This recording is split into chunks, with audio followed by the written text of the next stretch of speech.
Good morning, John. Welcome to the show. It's really my pleasure to have you with us here on Tuesday Titans. How are you today? Happy to be with you. Very happy to be with you. Been a while. It has been a while. I don't know the number, but I'm going to guess it's probably been 8 or 9 years, probably Yes. since we saw you in person. Um, the people got to hear a little bit about you in the intro and the bio, but it's really my pleasure to have you on the show. And I know you're going to track with a lot of my audience. I have a lot of female superstars that I've interviewed, and we've talked a lot about masculine and feminine energy, and that's kind of over my head. That's your wheelhouse. But for me, I love that stuff that challenges me. Right. So, John, let's talk about what exciting projects are you working on right now? Well, I think it's so exciting today is helping people understand the masculine and feminine energy. A project I do is I do a Facebook Live, John Gray, Mars, Venus, every Thursday. So I do my live thing on Thursdays for 4 hours. Every Thursday for 4 hours? That's quite a contribution. 10 o'clock Pacific time. And that's available for anybody? Everybody's free. That's spectacular. And I'm going to put that link up on our website too, so they could get to that easily as well. So I don't have to write it down right now. But the most important project, we're getting so much positive feedback on our relationship courses, the free course at marsvenus.com. It's a 3-day program. It's free. People love it. It's great. It's great. Minute from Mars changed people's lives, and now we've updated it. But there's certain points, when you can do a workshop, and the workshop's free for people, where you have exercises and I demonstrate them. My daughter, Lauren, who teaches it as well, she demonstrates them. So it's really very good. That's amazing. I'd love to talk about Lauren in a little bit. I remember when, obviously many years ago, she was coming through the ranks of wanting to do this and following your footsteps. And now to see her doing that's pretty special. Yeah, it really touches my heart. She does it so well. It's very, very special. When we're talking about that particular thing, and we have a lot of women that are now dominating the workplace, real estate in my space, it's about 68% women now. And that is typically a masculine, job performance, I guess, if you would say, in the past. But now the women are just doing it so much, more effectively. How does a woman deal with that kind of work environment, not just real estate, but across all boundaries? But what are you seeing in that area?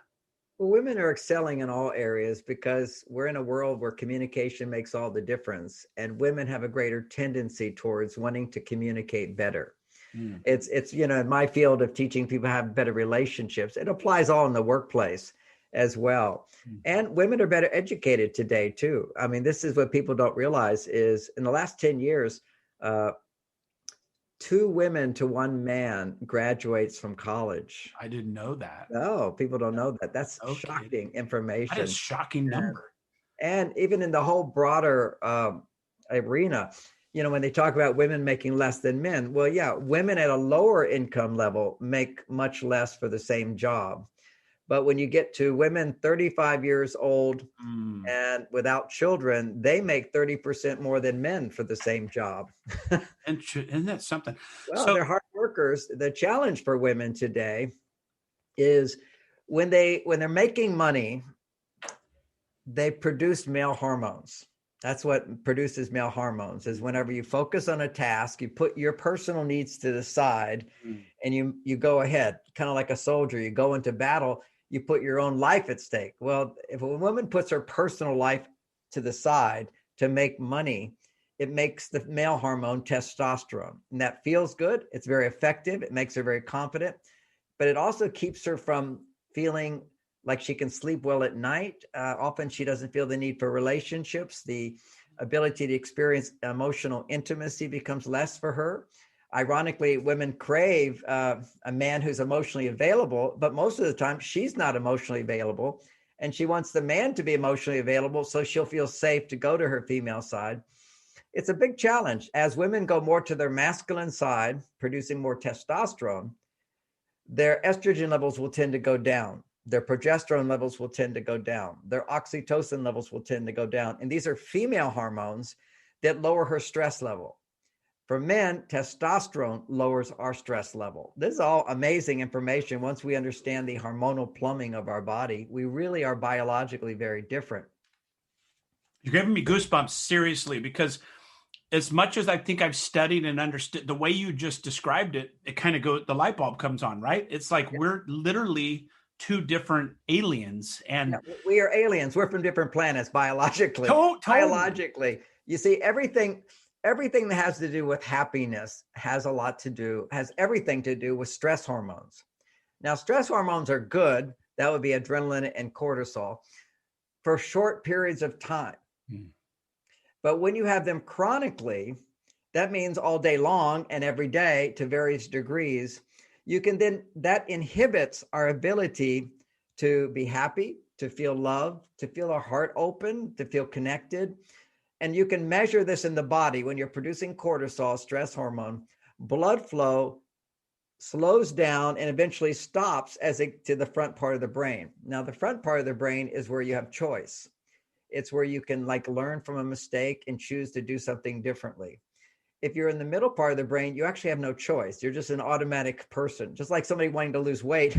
They say on Friday night, okay, tomorrow I'm going to start. And on Saturday morning, they don't start. They have no choice at that time because literally they don't have brain function in the prefrontal cortex at that time. And what we want to do is try to maximize our ability to be at choice in our life, because then you could be upset with your partner and you could just reflect on it and you could choose to let it go. You could choose to recognize, how did I contribute to that? Maybe I need to get help. Maybe I need to look at myself differently. I want to give one example today. I was looking for checks, bank checks. And for an account, I only had 5 checks, but I needed to get that check right away. And I couldn't find them. And I was looking everywhere. I looked here, there, throughout my whole house. And as I'm looking, the frustration of not being able to get what I want, my brain went right to my housekeeper must have moved it. My housekeeper must have done it. It was just automatic. I went right into that blame mode. And that's what we will tend to do when we experience elevated stress levels. Always we go into a bias towards blaming outside. It's literally like we want to find a solution. And when you're in the middle part of the brain, the solution is always, I have to change the outer world. I have to blame the outer world. Wow. And we're guys, we know that doesn't work in a marriage. Totally. It doesn't. And what we tend to do as men, that this is a basic Mars-Venus idea, is when we tend to want to tell a woman she shouldn't feel the way she does. You shouldn't react that way, but that's not what happened. You shouldn't feel that way. We're trying to convince her to feel better.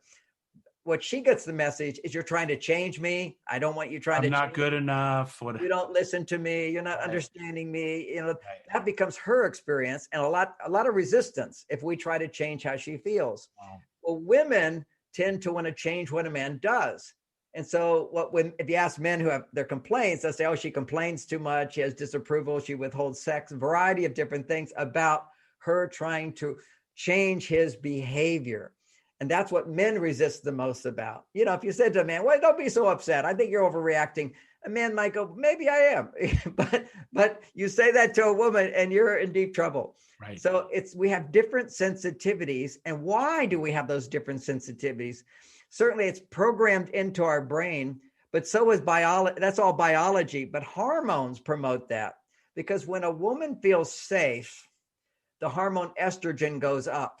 Okay. So first of all, when she feels safe, oxytocin gets produced, which raises her estrogen, and her stress level goes down.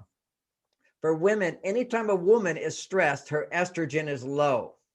Whenever a man is stressed, his testosterone is low. No kidding. So this is amazing information once we get all the new understanding of hormones, and it's simple. So amazing. So, you mentioned something that I keyed on was when the women's in, and I can't speak eloquently like you, but when the woman's in the work environment, she's producing extra testosterone basically because of that work environment, and maybe being a leader or a boss lady, whatever it is. Yep. How does that relate to the bedroom then? Because if she's having elevated testosterones, is it counteracting her desire, or is she taking on a male role, or how does that work in that environment? Basically, when a woman's testosterone is being produced, she will have sexual desire. But if she doesn't have an abundance of estrogen, she can't climax. Oh, so there's a frustration there. Now, that's one example. Another woman who's more on her male side, she's in the workplace, just like a man, making testosterone. But if you're experiencing stress on the male side, it will deplete you of testosterone. So that woman will not only not want to have sex, but if she was an opportunity to have sex, she couldn't enjoy it. So she doesn't enjoy. So trippy. I remember when I was in one of your classes in San Francisco in the Bay Area. I don't remember what it was. Rhonda, past fiance of mine, probably should have took better notes and listened to you more closely. But love Rhonda, she's amazing. But I remember, I went in there as a guy's guy, right? This was back when I was just being introduced to self-care and meditation. The very first time I'd ever seen and heard of it was within months of that point. So imagine me coming to Dr. John Gray and listening to Sex Drive and Climax and all these things. And it was just like, bouncing off my forehead. I so value and appreciate it now. But I remember a couple ahas from that long ago. And one of them was how you explained, and you just did it again, is how we're so much different, how different we really are, right? How different men or women really are. And I've come to understand that, and it allows me more tools in my toolbox to have that conversation now, because I'm understanding what they need from it almost. And it's not a manipulation. That's how it felt in the beginning, by the way. It felt like I was like, aha, I got something I can use to my benefit and manipulate, but it's not. It's a communicative thing that was kind of the holy grail, in my opinion. One of the things that improves communication dramatically is curiosity.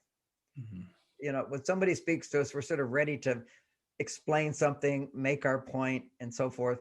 And it's like, if we just take a little extra time, this is a walkaway point for everybody listening, particularly men.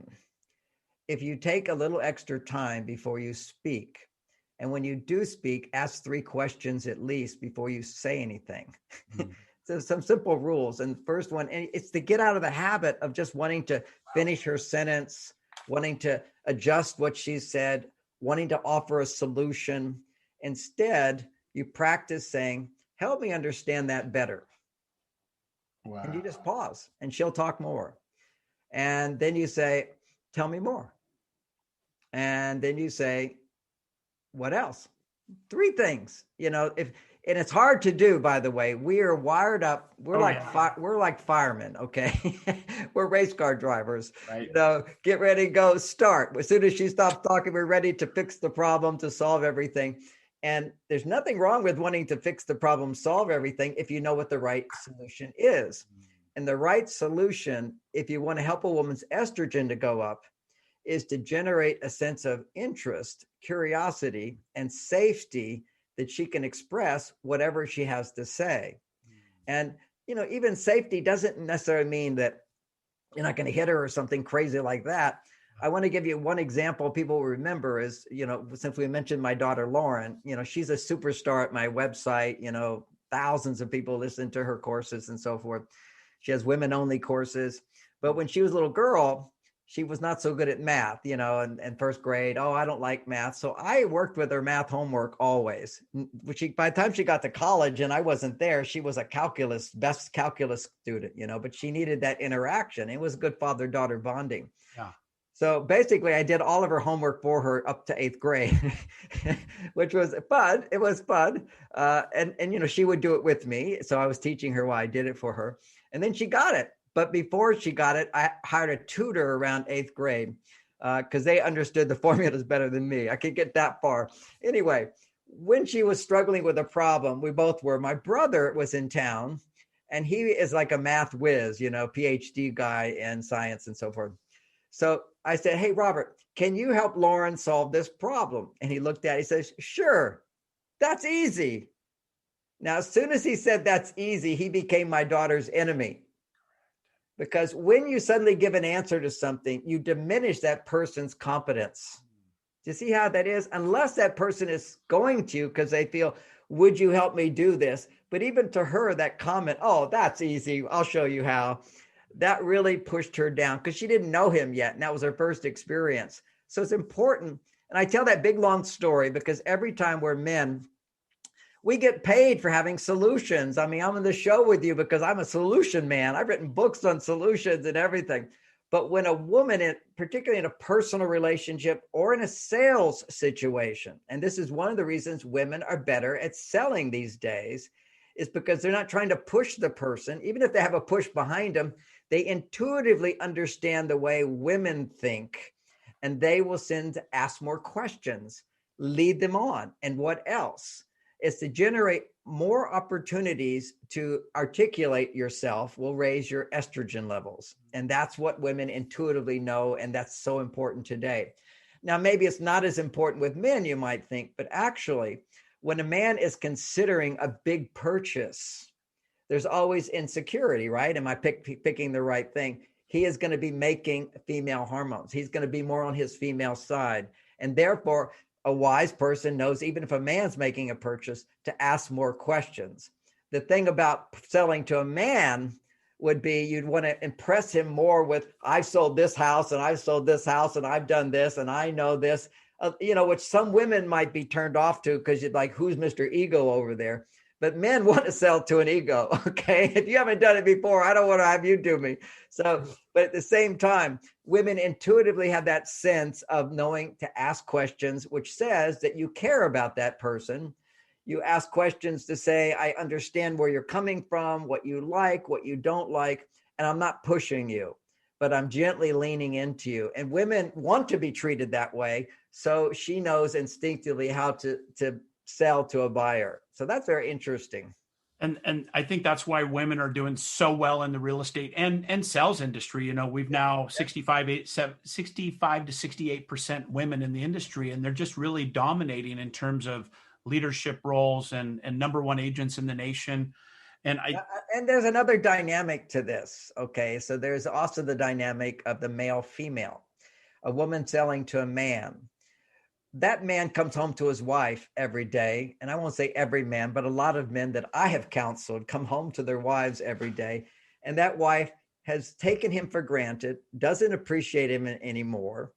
And he's taken her for granted without a doubt. He used to say, I love you. You're the sweetest woman. There's so many women in the world, but you're the only one I want to be with.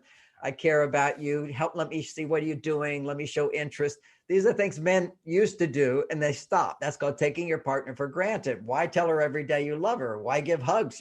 It's just men take for granted. Women take men for granted. They stop going, wow, what a good idea. Oh, that makes sense. You're amazing. Oh, I'm so glad you're here. Happy to see you. This was the things women had in the beginning. And then it's how she takes him for granted. And I want to give one little example of that. You need an example for every concept, I think. After about 7 years in my marriage with Bonnie, I'd taken out to a nice restaurant. We're walking out and there was a double door, glass door. And I opened one for her and some man was standing there. He opened the other. And she walked out like a princess or a queen, we're two men opening the door for her. And she looked over at the stranger and she says, oh, thank you. The tone of voice. And then we walked off. She didn't say anything to me. And the tone of voice, oh, thank you. What I heard is, oh, thank you. You didn't have to do that. Now, my husband, he better do that because I do his laundry.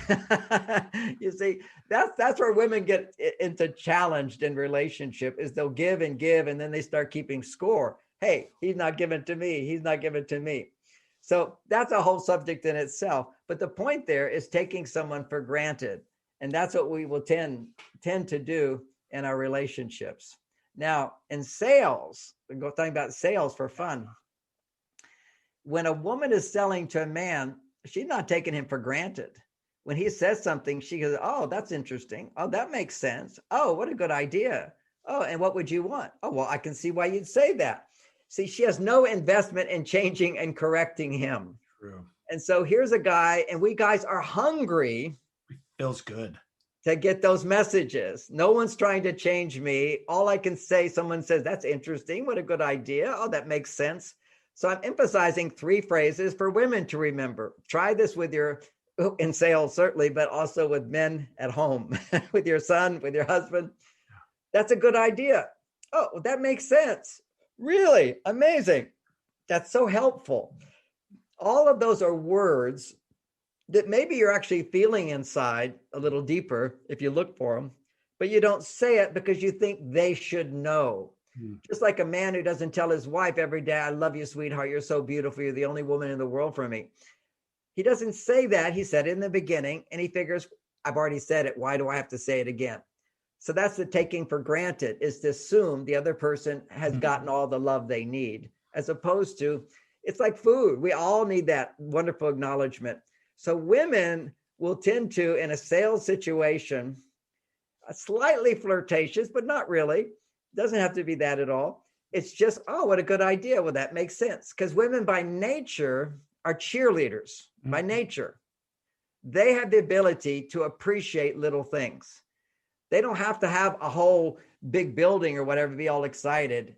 They just, I take my wife for a walk and she, oh, look at the little flowers. Oh, look at that over there. Look at the little children. It's literally one of their gifts and talents is to appreciate. And if you ask me, my experience on why couples get divorced, why men ever want to get divorced, it's the same story every time. Every man practically says the same thing. No matter what I do, it's never enough to make her happy. Now, when a woman is happy, what does it mean? It means she's appreciating you. You did a good job. And anytime a man gets feedback that says he did a good job, that he is competent, that he is capable, that he is trustworthy, all those are saying he's a success. Success is, to put it simply, the major testosterone producer is feeling successful.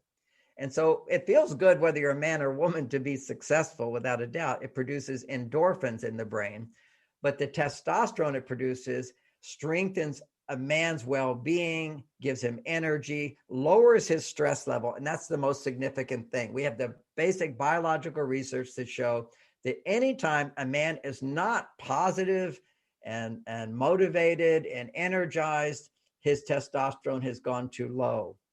For women, she could have low testosterone and be out there as a go-getter or whatever. It's her happiness has to do the same way, right? What she needs is the estrogen, and she needs progesterone. But for half the month, she needs more estrogen. The other half of the month, she needs estrogen and progesterone. Wow. So there's a unique balance that women have. I go into great detail what day of the month a woman's hormones need to be and what she can do to regulate them, not by taking hormones, but by making them. You see, if you go to, say you're talking to a doctor, you're a woman, and you go, doctor, help me. Now you're in a place of, I'm depending on you for something valuable to me, then my estrogen goes up. And this is why women have so many hormonal challenges today. And this is common knowledge now. They're having period problem, painful periods. Some aren't having periods. Some can't get pregnant, all these kind of problems. But we know that high stress levels, we know 90% of women take sleeping medicine. This is like not, I don't know about the United States, but in Brazil, this is really wild. Whereas you've got all these women, and twice as many women don't want to get married, are not married today. You see, it's like when your estrogen levels are high, which is normal for a woman, if you're not in a stress level, you're going to have 10 times more estrogen than a man. Okay, 10 times more is your well-being place. That 10 times more causes you to feel a greater need for a relationship, for monogamy, for marriage. You'll actually feel, I want to get married. I want to get married when estrogen goes up. When estrogen is down, you could care less. Really? See, this is like amazing. So what you get is a lot of women today go, I don't know if I want to get married. And you can find all the reasons for it, which is, oh, my parents got a divorce. People weren't staying together. And a big reason is I was with this guy for a while and my sex attraction went away. My ability to enjoy sex goes away. So I'll have to go look for Mr. Right, who will make me feel that way, not realizing that this is a hormonal challenge that she can balance within herself, and ideally not depending on a man. Wow. What you depend on a man for, because remember, depending on something or someone is always going to produce estrogen. Oh, okay, okay. And then it's super inflated. What you depend on a man for, okay, is to go from 10 times more estrogen to 20 times more estrogen. That's the benefit of a heterosexual relationship, is when you can have an interaction where you've got this guy who's interested in you, who makes you feel safe, He wants to do things for you. That knocks your estrogen up even higher to where you can fall in love. You see, women don't fall in love unless their estrogen levels are double the normal. Wow. And that's why women fall out of love, is that their estrogen levels go down.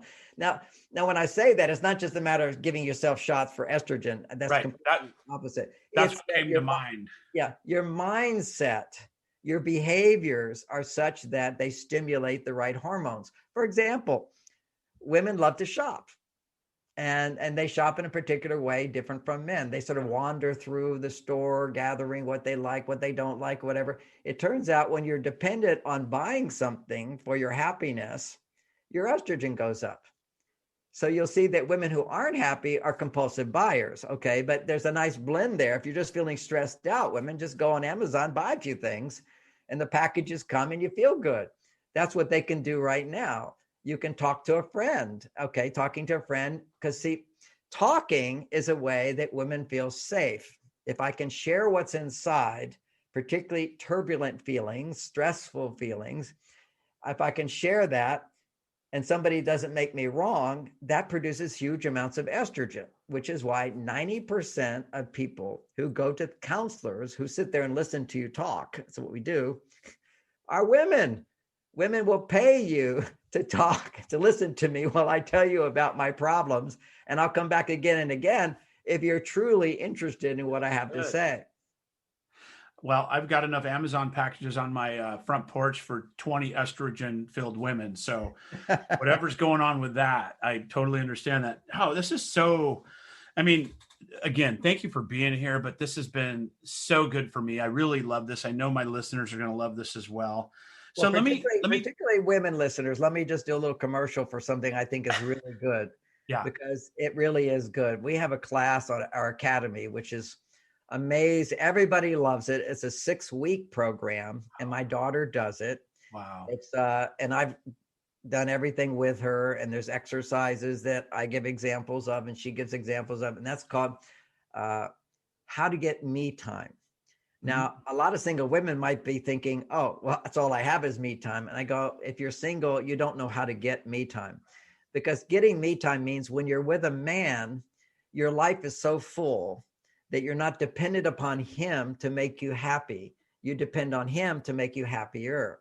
So that's the whole principle. Otherwise, then you can never blame him. Remember, I said the monkey brain, this automatic reactive part of our brain is, you can't change it unless you use the front part of your brain. And so she teaches women how to lower their stress levels, how to use relationship skills so that they don't overgive, learning how to ask for help and get it so you don't walk around feeling I have to do it all myself. Wow. See, what's one of the common symptoms of stress in a woman? That's testosterone. See, when I get up and go, okay, I got to do that myself, otherwise I'm in trouble. Boom, a little bit of risk, a little have to, a little pressure, my testosterone shoots up. Right. If I feel confident, that's the key, is a man has to have confidence. Then feeling pressure actually makes you stronger. Similar to, what I started doing during this whole stay-at-home thing is I have my trainer. He comes into my house and trains me twice a week.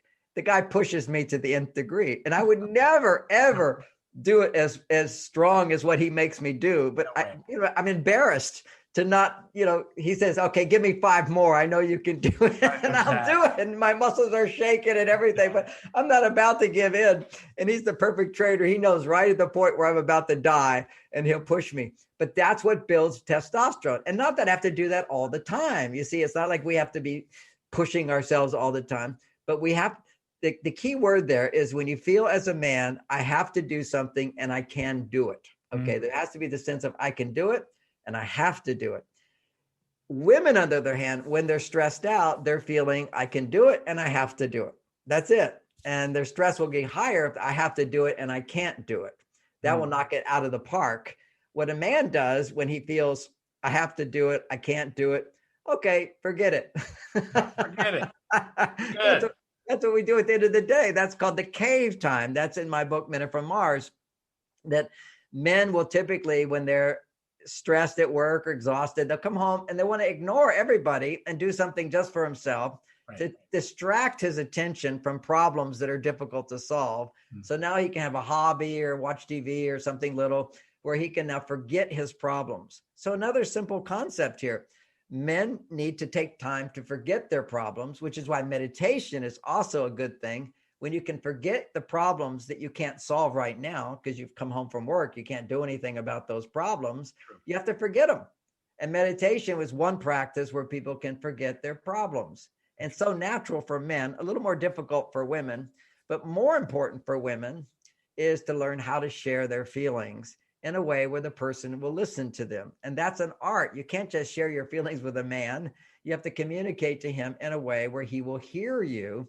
And prior to that, you have to practice on your own, writing out any complaints you have. I suggest to women, if you're listening and you're in a relationship, try going 30 days without uttering a complaint. Not even my neck hurts, or I'm tired, or nobody helped me today. No complaint at all. And certainly not a complaint about him.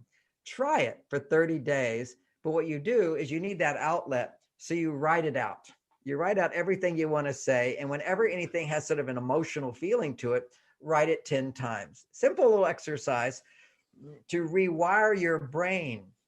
Because what happens to our brains is that danger is addictive. A danger is addictive. And negativity is addictive. They found that people who grieve for the rest of their lives and never get through a healing, that you look at them in an MRI scan and their brain lights up like cocaine when they think about the person they're upset about. Lights up like cocaine. And you can see that's the scientific evidence, but just look from our own thought. Everybody who gets stressed knows that the mind will just start looping on that same thing over and over and over. And you just can't get it out of your mind. Well, that's, so crazy. I understand that as a man. A woman has it 10 times more than a man, 10 times more. She has a biological difference that when she experiences even the early stages of stress, adrenaline, her brain will increase blood flow to the emotional part of the brain 8 times. Now, this is 8 times. In the same situation, a man decreases blood flow to the emotional part of the brain. Now, if it's a big stress, if a man is faced with a big challenge and he can't solve it, his testosterone will go down. Now, his estrogen will go up, and he will have 8 times more blood flow going to his emotional brain. That's so great. A man only experiences this strong emotion if it's a big problem that he can't solve. So when women have little problems that they can solve, but they need to talk about it to produce estrogen, the man will always misinterpret her and saying, it's not such a big deal. Don't worry about it. It's not a problem. And she says, I'm not saying it's a big deal. I just want to talk about it. Right. Then he thinks, well, if it's not a big deal, don't talk. Just be positive. So this whole idea of learning that first reaction of emotion, you don't want to suppress it. Otherwise, it builds up and becomes bigger. But for the woman, she needs to vent it, writing it out, journaling. And in my book, I have lots of journaling exercises to make it much more efficient. It takes a little time to learn, just like learning how to meditate, learning how to journal your emotions. And you learned that in my class, where you go from anger, frustration, to disappointment, to sadness, from sadness and disappointment to fear, and then to also regret. And often women, when it comes to their husbands, they don't want to feel regret. They don't feel guilty, because everything we do as human beings, if we have low self-esteem, is not to admit it's my fault. So I want to create a window here to change the world, which is to recognize all negative emotions are not loving. So if you have negative emotions, complaints, nagging, judgment, withholding, punishment, disapproval, anger, sadness, fear, when you're angry, you only get most angry with the people you love, right? So somebody gets emotionally tied to it, or you're emotionally tied to it. You're only going to feel disappointment, sadness if you really have an attachment and a fear of losing love. These are our deep, deep feelings. So people think because I'm only angry because I love you, they confuse I'm angry with being loving. But when you're angry, you're not loving, period. You're rejecting someone. You're trying to change someone. Love is beautiful. It's acceptance, it's empathy, it's understanding. It has no intention to change someone. But we get confused. See, we're not, don't really understand yet full emotional intelligence. Everywhere, all these books either talk about, old-fashioned books say don't have negative emotions. The modern books say, oh, we need to express how we feel, like that's some kind of answer. That's one of the major contributors to divorce. Wow. is saying to the person who wants to be your rescuer, you hurt me. Hurt is an emotion. And when you say to someone, you hurt me, what you're doing is blaming that person in the most powerful way possible. It's one of the worst things to say. You could say, it's painful when this happens and this happens if your heart's open. Right. But when people are angry or sad, hurt, scared, afraid of you, and they're rejecting, they're not loving you. And what people do, we've got billions of books all written justifying, I have a right to be angry. You'll see it on the news every night. We have a right to be angry. We have a right to complain. No, you don't. I mean, you have a right to do it. You have a right to have a terrible. Serving you. Yeah, but you're not loving. And particularly, let's take it out of the world out there as a step one, and just in your intimate relationship, what's our number one goal? What's our commitment and promise to our partner? To be loving. Now, we can't be loving all the time. We're not that advanced. We get angry, we get disappointed, we shut down, we withhold. So when we do that, at least come back and apologize to your partner. It's my mistake. It's not you. I would prefer that you do this differently. It'd be really nice if we did this. Right. But I was so mad at you, and that's my problem. And then you have better communication skills. You can even share your feelings. If you say, it's not you, it's me, you triggered something from my past. Yes. Now, that's a very important concept. You triggered some feelings I haven't dealt with. And then you can talk about those and your partner won't feel blamed. Wow. Let me give an example.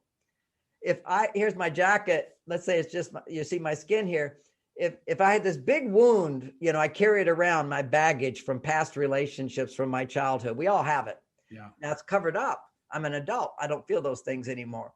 And somebody comes along and says, hey, John, how you doing? Ow!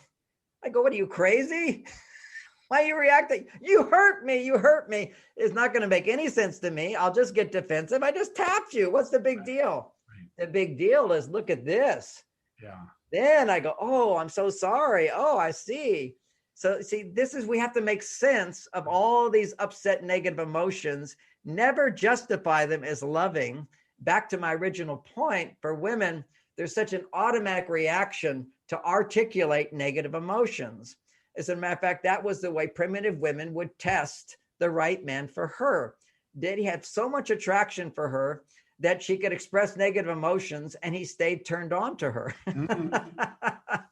So it's a natural thing. You test. If you're a woman out there, you would express your feelings to see who wants to come to my rescue. I'm afraid. I'm scared. Who loves me enough to come do this? Right. So for women, expressing emotions had a very powerful, beneficial effect. Emotions of helplessness, of despair, of unhappiness. Every man goes, well, what men are going to come along and go, well, I want to make you happy. I'll do this for you. And by the way, when she did that, that made him feel very powerful, and that made him attracted to her. Right. So this is the old-fashioned relationship, but women are too strong to have that. And why go back? Go forward, which means you're an independent woman. What do you need a man for? What you need a man for now is not protection, not to solve your problems, not to make money for you. You're quite competent, educated, everything. The world is different now. True. So you have a strong male side. How do you come back to your female side to express the triggers that go on inside of you and learn how to communicate those, and your estrogen levels will come back up.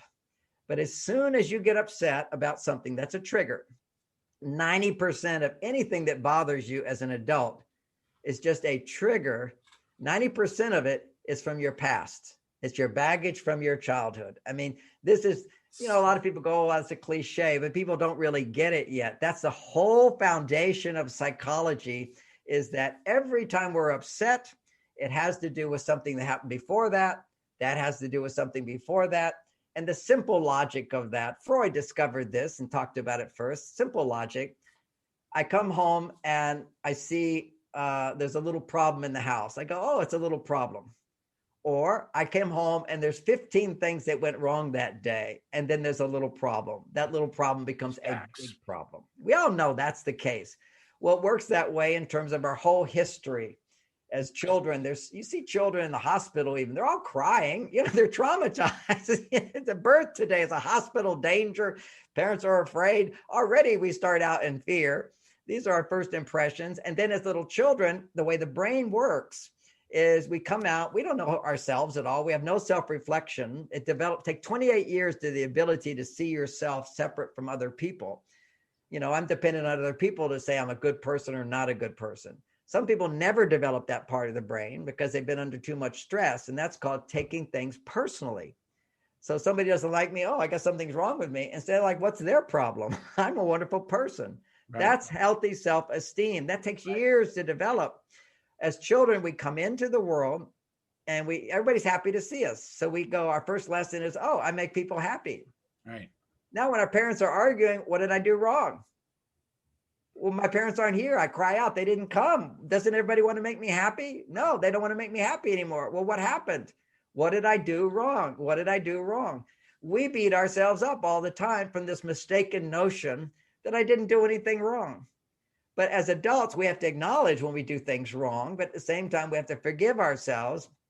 And no big deal, I made a mistake, because I acknowledge I made a mistake. If you're not stressed and you acknowledge I made a mistake, that means you can change.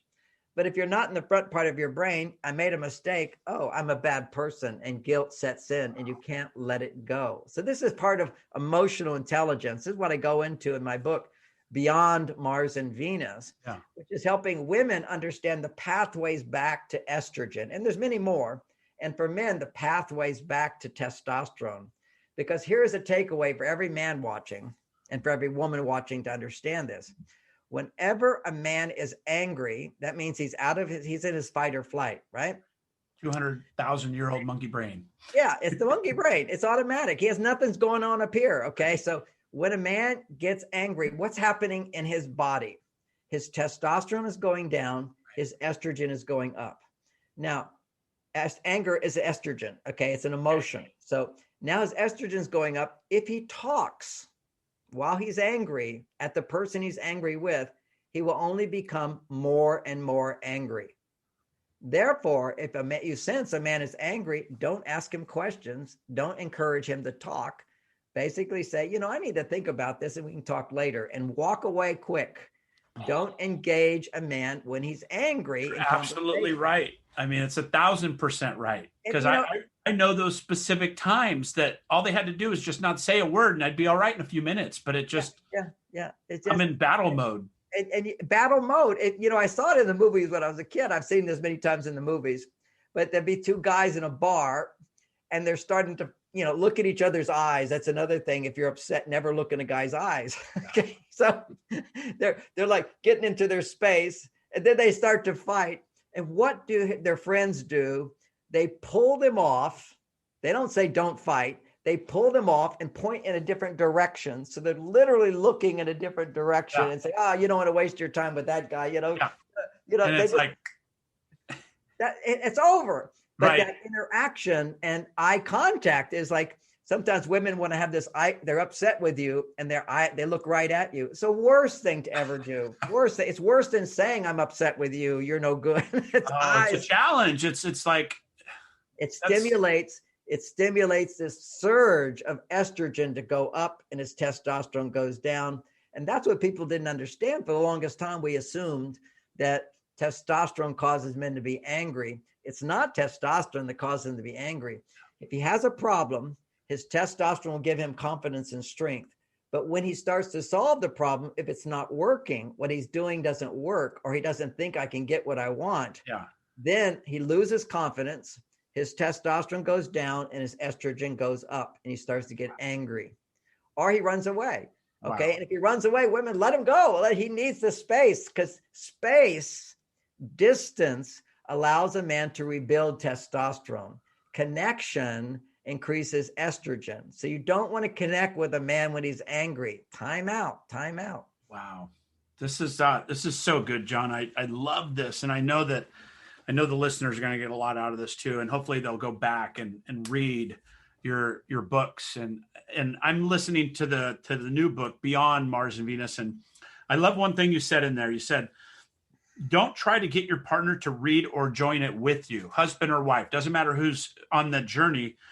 All it takes is for one to change, and then the relationship will change. That was a big aha for me. It is so important. It's the most powerful place people can see. If I make a change, my partner will change. In a sense, if I make a change, the outer world will change. So this is the reality. You know, there's a movie that was very popular about The Secret. Oh, and yeah. the power of attraction. Yeah. Now, that sometimes is helpful. It's good information without a doubt, but it's not the whole picture. But if you want to see your power of attraction and how you can change your outer world, it's most immediate and most effective when you're in a personal relationship, because you're more connected to that person. Women tell me as soon as they start applying these insights, they're married to a different man, or they're married to the man he was in the beginning. This is like, you make the changes. That's so good. That's so good. And men apply these things too. Start listening more, start doing the little things. And one of the chapters in Men Are From Mars and in Beyond Mars and Venus is how important little things are compared to big things. Yeah. See, men always think bigger is better, and bigger is great, no doubt about it. And on Mars, you know, if you're the guy who makes the touchdown, you're the hero, right? You know, bigger is better. That's right. The one who gets all the points. Well, on Venus, every act of love scores equal with every other act of love, big or small. So that means you do something big, you get 1 point. Wow. You do something little, you get 1 point. So if you want a lot of points, score big with a woman, lots of little things, affection, understanding, non-sexual hugs, foreplay in the bedroom, romantic dates, you know, showing attention. These are things every guy does in the beginning, and then he stops. Why does he stop? So true. One reason he stops, he doesn't understand women, because in his mind, I'm going to do the little stuff and test you out and see if it makes you happy. If that makes you happy, I have the confidence to commit to you. Then when I do the big stuff, you should become happier. So he thinks if I do the big stuff, I don't have to do the little stuff. And it's the little stuff that actually made her happy. Lots of little stuff, not one little stuff, lots of little stuff. Wow. So an example to remember this by, for men to get this, I can bring my wife 50 roses. I get 1 point, one act of love. Oh, my husband, he loves me. And literally biologically, there'll be a surge of estrogen. Right. I can bring her 1 rose or a gardenia, and I'll get the same surge of estrogen, 1 point. Now, here's where it's a little confusing. Everything has its sort of unique case. Yeah. If a woman's estrogen levels are low, I can give her 50 roses and it doesn't do anything. Or I can give her 1 rose and it doesn't do anything. But it does a little bit. So I give 1 rose, I give a hug, I give a reassuring comment. I know she got her hair done. Each one of those little things, they get bigger and bigger and bigger and bigger until she gets back to normal. They start compounding too. But just doing the big thing, you know, maybe a woman's in a bad mood, so she's resenting him. She feels I've been giving more than I'm getting. The score's out of balance. So he thinks, oh, I'm going to do something really wonderful, thinking this should make it up. This one thing is a touchdown. It's only one.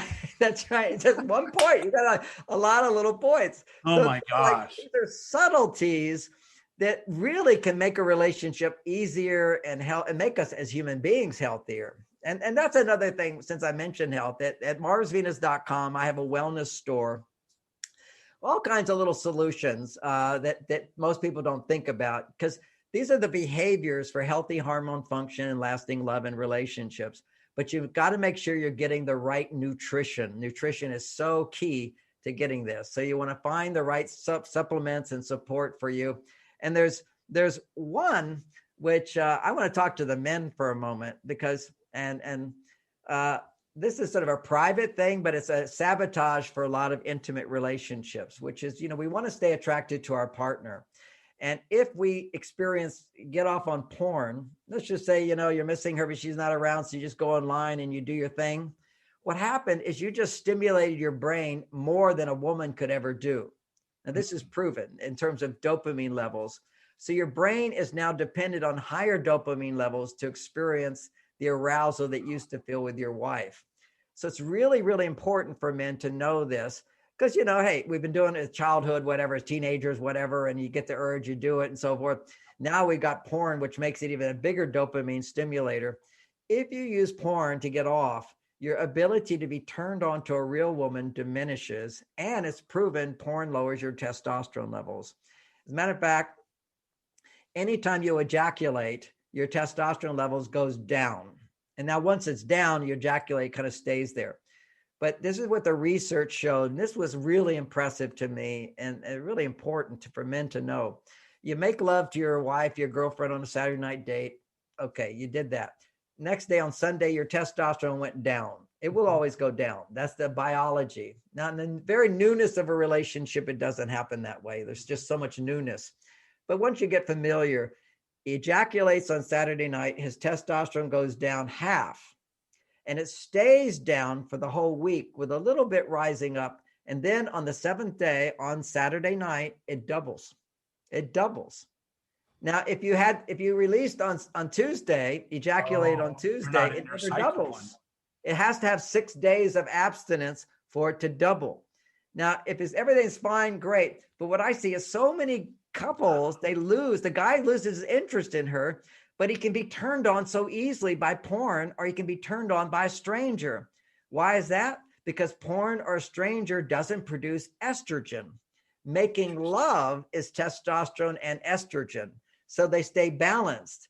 But if you have a stranger, testosterone just shoots up without the estrogen, produces high levels of dopamine, like a drug addiction. And now you're dependent upon non-estrogen sex to get aroused. There's guys who've been doing porn throughout their teenage years, and at 21, they're impotent. If they like the girl. If they don't care about the girl, if it's just a hookup, they can enjoy it once. Wow. This is like crazy. This is the world. Crazy shit. So many challenges for people today. Dude, that's so mind-blowing. John, this has been so good. Not only reconnecting, but just listening to your brain. You are a smart individual. I love the way you're able to articulate, to have the common man understand it, So now let me tell you one supplement I want to mention. Okay. Yes, please. That's what I got. And it's called chasteberry. Chasteberry? I've heard of it. Chasteberry. It's also called Vitex, is a more modern name for it, but chasteberry. Now, if you're a guy, just for the guys who are addicted to masturbating, chasteberry is called chaste because the monks used to use it to be chaste. Now, it wasn't that it kills your sex drive. It actually normalizes your sex drive, because what the monks would happen is they're masturbating all the time, and they will be spiritually depleted afterwards, but they get addicted. And they would give them chasteberry that actually normalizes dopamine function, so they don't have the addiction to masturbation. You have the chasteberry, and it produces a hormone called dopamine. It raises your dopamine up, but it also produces prolactin. Prolactin is a hormone. This is so interesting. If you have sex with a girlfriend or your wife, someone you care about, all right, you have sex with her, someone you know, after ejaculating, your body will make prolactin, which causes that recovery period where you don't want to have sex for a while. Prolactin inhibits sexual addiction. And it will actually, if we didn't have all the stimulation we have in the world, it would actually inhibit it for 6 days. And then on the 7th day, it will double. Literally, it's a 6-day cycle. It's a 6-day cycle. When That's you get so maybe mind-blowing. in your 50s, it might be a 9-day cycle. Okay. It gets a little longer as we get older. How come mine's still a 2-day cycle? Addiction. Really? Yeah, you're not hitting your double level. You don't even know what your double level is. I don't even know what my double level is. No, people don't know. Men's testosterone levels at 35 are all going down. I'm now almost 70 now. This is my 7th year. You look amazing. That's crazy. Well, I'm getting there, but my testosterone is 50% higher than when I was in my 20s. No kidding. Yeah. It didn't go down for me, but I know why. Okay. Only once a week. And this was kind of a challenge for me during, the early years of my marriage. I just followed my heart. And after a few years, we were having sex once a week. And everybody would say, well, you're a sex expert. How often do you have sex? Like more is better. And I go, well, we just make love on Saturday night. Generally speaking, if we go on a vacation, it's going to be a lot more. But I'm very happy with that, because everybody thinks it's quantity instead of quality. I promise any couple listening, go without him ejaculating for 6 days. Your sex is going to be fantastic, but you have to have sex every week. You can't just stop having sex. Right. Then your testosterone will start going down as well. So you got to use the plumbing, then not use it, then use it, then not use it. It's the same thing with testosterone. You know, I talk about men going to their cave that will rebuild their testosterone, right? But if you just stay in your cave all the time, your testosterone will just go down. You've got to use it up and then it rebuilds. You've got to use it up and then it rebuilds. That's mind-blowing stuff. I love this. So, John, it's been so good connecting again. I want to ask you a couple questions before we wrap up today, if it's okay with you. Yeah. So one thing it's a big one to me, and I'm blessed. I'm not in this category, but there's a lot of people that are struggling being in lockdown at home and in their, quarantines and stuff. And they're just at each other constantly now. They're out of their normal routines of getting away and happy to see each other at the end of the day. And I'm a coach, so I get this a lot in my coaching practice and stuff. But like, what's one thing couples can do now, taken away from this call, that they could do to enhance or, embrace the stuff you've talked about today, to bring all of our reactions are based upon the way we interpret reality. All right.